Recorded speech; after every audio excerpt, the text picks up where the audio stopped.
lesson 3 is about giving directions. So today we're going to learn how to give directions and how to understand the given directions to us. So get ready and prepare all your notes.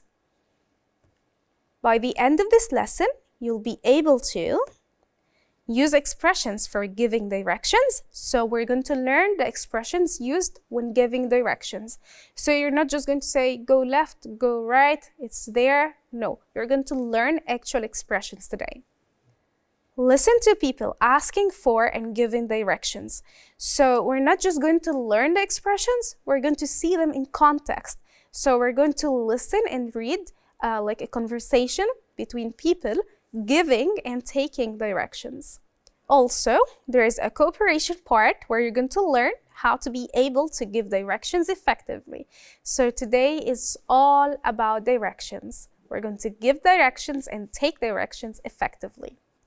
Now let's start. Now think for a minute. When you give directions, what do you do? What do you do when you usually give directions? Do you just always say how to go there? Do you use signs? Do you ask the person to read the signs in the road? Do you use your hands to explain? Use hand gestures or hand signs or signals? How do you give directions? Try to think. So when you give directions, what do you do?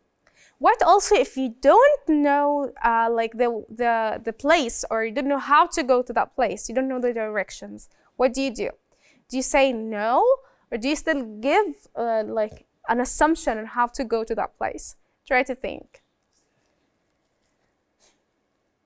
When and where was the last time you gave someone directions? So try to think about a time and the place where you were and you gave someone an explanation of the directions, or you gave someone directions how to go to somewhere. So here you can see in this picture, what do they have here? They have a map. That's a map. Do you always use a map to give directions? Do you get a digital map on your phone? Or do you walk around with a piece of paper that has a map on it and you show someone the way there? It's a good way, it's a good method to show someone directions. So if you don't have your phone though, what would you do? So when you give directions, what do you do? Try to think. Also, if you look at that picture, what can you see? We can see here someone that looks like a tourist, right? Looks like a tourist. A tourist, he could be a foreigner, and the person here looks like a local person, a local. Someone from the country itself or the place, a native person. So they know the directions, they know the places, they memorize the map of the city so they can help. Now, for the listening skills. Right now, we're going to listen to 3 conversations and see which one is the best, okay? So listen carefully. Let's start. New expressions for giving directions. So before we actually start listening to those 3 conversations, we need to learn some vocabulary ourselves, right? That's what we always do. We learn the vocab before the listening or the reading part. So now let's learn the new expressions for giving directions before we start listening. Across the street. Across the street. That's the first one we have here. Let's read it again. Across the street. So right now you're asking me, where can I find the supermarket? Where can I find the supermarket? And I tell you it's across the street or across from the street. What will you understand? Across? I don't get this. So across the street, across the street. Across the street means on the other side of the street, on the other side of the street. So it's like we are, let me draw it for you here. Let's say that's the street, and we have here a kiosk, and here let's say I'm having a house, and we are standing Let's say we're standing here. Okay, that's me. Okay, we're standing here.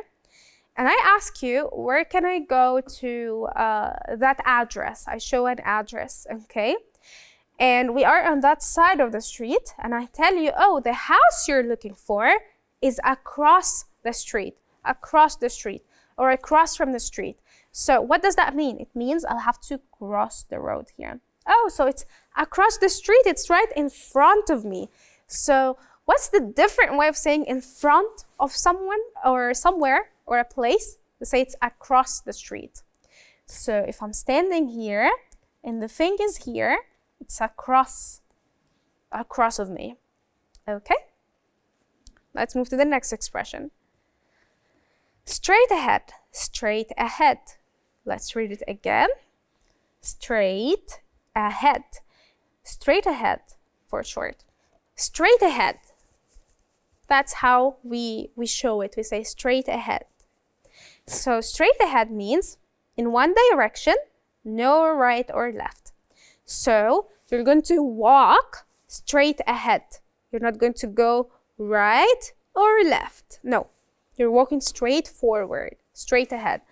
So let's say again, we're drawing here the same street. Here's the street. And I ask you, how can I go to the mall? And here is the big mall as a circle, okay? And it's very fancy with like glass and all. Here is the mall, and I'm at the very end of the street there. Here, I'm here, okay? And I ask someone, hey, how can I go to the mall? Here is the mall. How can I go to the mall? Because I didn't see anything here. You can see the whole street is empty. I don't see anything. How can I go to the mall? The person tells you, you can go what? Go straight ahead. Straight ahead. Go straight ahead. That means, am I going right or left? No, I'm going straight ahead. I'm going forward. Now we have keep going. Keep going. If I tell you, keep going, keep going, keep going. Okay, what does that mean? It means continue walking or driving in one way. So, I don't know if we're standing on the right or the left or whatever. It means you just keep moving, keep moving. So, keep going means keep moving. You can keep driving or keep walking. تقدر تتابع كل دروسك على تطبيق مدرستنا بلس. مدرستنا، المستقبل يبدأ الآن.